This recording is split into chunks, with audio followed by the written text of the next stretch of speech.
Hey Phantom Pilots, coming back at you again with a dual battery mod review. I've had these batteries for about a year now or more, and they've all got about 25 to 30 charges on them. I first purchased the Nanotech's 1600 mAh with a 50C discharge. Do not go higher than a 50C discharge. The batteries are way too heavy and not worth your time or money. So try to stay within 50 as your max C rating, and we will hope for the best there. No, just kidding. The Multi-Star 5200s, I've used many flights. Excellent batteries, same as the Venom, and the Nanotechs are great too.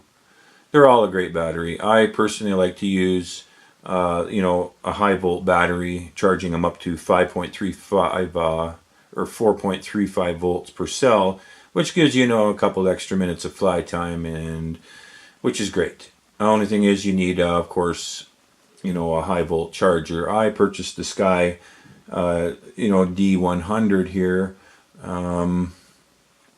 It's a dual battery charger. They have a new one out. Of course, you can charge 4 batteries at once.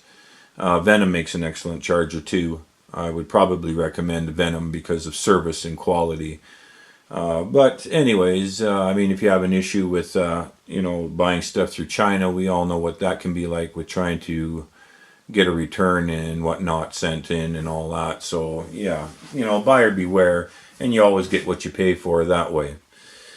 But as for fly times, each one of these batteries I've gotten 30-minute fly time. I think the Venom I pulled off about 32 minutes, and the 5200 Multi-Stars there, about the same thing, depending on your flying style, 30 to 32 minutes.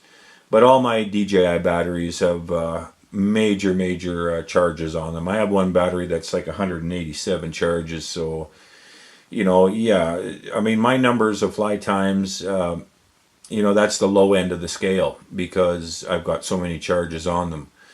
Trying to fly a DJI battery in itself, just by itself, I'd probably only get about a 10-minute flight or 12-minute flight. So is a dual battery mod worth it? Oh yes, it is. You're adding another 10 minutes to 15 minutes of fly time, getting an average of anywhere from 25 to 30, 35 minutes of flying. That's great. Only thing about battery mods is they do put more weight on the bird, and stress it out a little bit. So that's why, the choice is up to you, or whether you want to go heavy or light, what sort of mAh you want to use. But as far as, getting the high volt, I highly recommend it. I've used them. I don't have any problems with them. The only problem you may have is that, the high volt battery actually starts to charge your DJI battery when you plug it in. It'll start to charge. So you have to be aware of that. What I do normally is I will just plug them in, let it set up, get the GPS lock and all that good stuff, and then take off and hover. And then usually the voltage will level out and you can continue to fly. I think I've explained that in one of my other videos as to what happens when, the lithium high volt decides to charge up your DJI battery. But anyways, my experience, I've never had any problems like with, phantoms falling out of the sky because of the battery or, a flyaway or whatnot. If anything, a dual battery mod acts as a redundancy. If you had a DJI battery that failed or a bad cell, at least you have this battery backup to fly home or to land safely. So, it's been, tested and, proven in itself. Like I said, I've had, oh my God, I bet you, 600 flights in total since the Phantom 3 first came out. And doing this dual battery mod is probably by far one of the best mods and best choices as far as flying, because who wants to go out and fly for only 10 or 15 minutes? And adding, these batteries, like, I mean, it's worth it. In my opinion, when you can go out and, fly for, 2 hours or even 3 hours, that's a good Saturday afternoon. And when you love to fly, hey, I mean, this is the only way to go. Now, as far as chargers go, they do have, like I say, the new chargers out. The Sky RC chargers. I believe they have a quad charger out now, and so does Venom. Like I say, I would probably go with a USA brand because, returning them, and there's no fuss, there's no muss. Usually with China, you always got to threaten them with PayPal and whatnot. So, and then the time waiting and all that is just, horrendous. So I probably wouldn't, buy another Sky DC 100, or even the quad charger, because yeah, I just don't like dealing with the hassle that you get. But at least PayPal covers your ass that way. So, as far as costs go as well, that's still up to you as to, whether you want to go high or low end. But, the Nanotechs, the 1.6 here, you can go even a little heavier with those.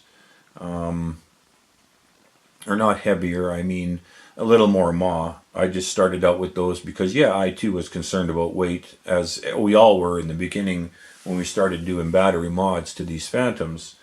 And as time went on, we progressed into, a little higher mAh and a little more weight. So weight plays a big role in fly time and stress on your bird. But, I've been using these big, heavy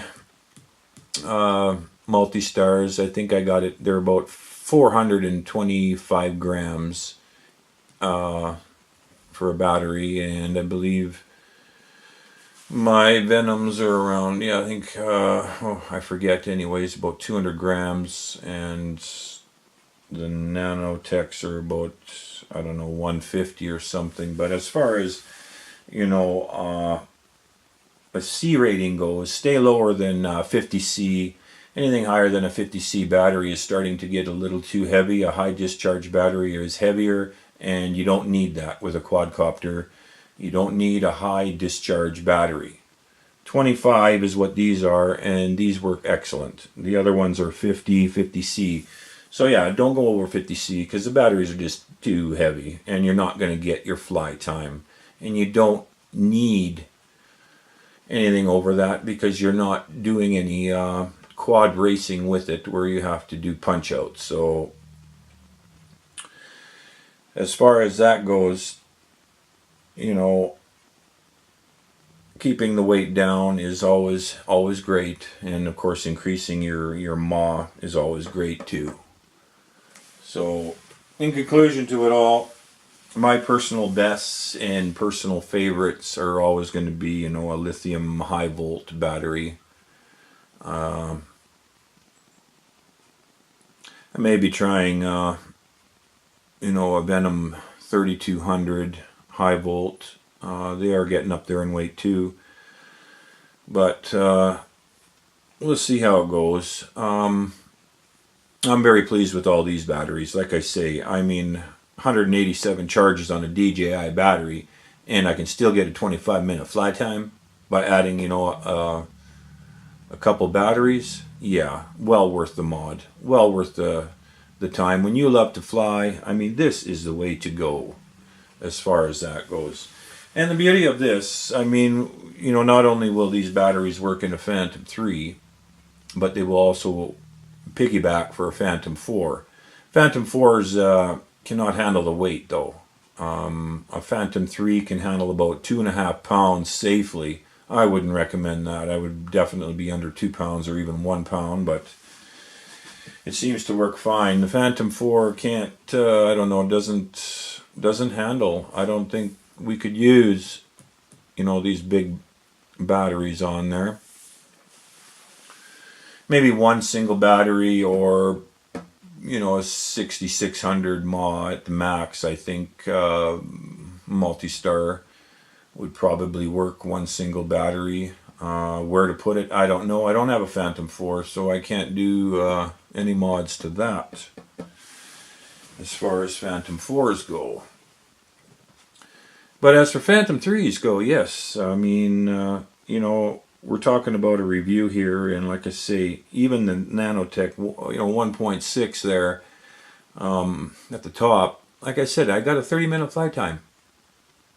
And 30 minutes out of the Venom flies, and you know, 30 out of the 5200 multi-stars. So there you go. You can see that, you know, weight and maw, like really, all seeming to get about the same fly time. So the choice is yours as to, you know, like I say, how much weight do you want to put on the bird, and what are your purposes? Are you flying long distance? Are you just flying around having fun? Are you doing filming where you need, you know, to film a subject for 20 or 30 minutes or whatever? I mean, yeah. So by far, a battery mod is worth it. And like I say, as a redundancy, you can't go wrong. So, in the future, yes, you know, maybe I'll have do a battery mod to a Phantom 4 and do some testing there too. But in the meantime, I hope this little tidbit on, you know, fly time and my testing as to what kind of fly time I get with my bird helps you make a better informed decision as to your choice of battery and what to use. I normally use, of course, to mount any of these batteries, it's what's called a dual lock. And I don't need any battery strap for a dual lock. This stuff will support up to 10 pounds, so I'm sure it'll support a 150 gram battery. So really a dual lock, that is all you really need to mount these batteries. No need for a battery strap. And I've had no issues. Like I say, I've flown with battery straps and without, so I just remove them for you know, less weight and whatnot. So that's you know, one little tidbit there too. You know, getting the dual lock Velcro. You'll have good luck with that and good success with that. You should have no problems unless you crash the bird and batteries go flying, which they will do anyways. I mean, yeah. So don't stress yourself out too much about that kind of stuff. Just have fun, man, and do some flying. So until next time, fly high, fly safe, and fly hard.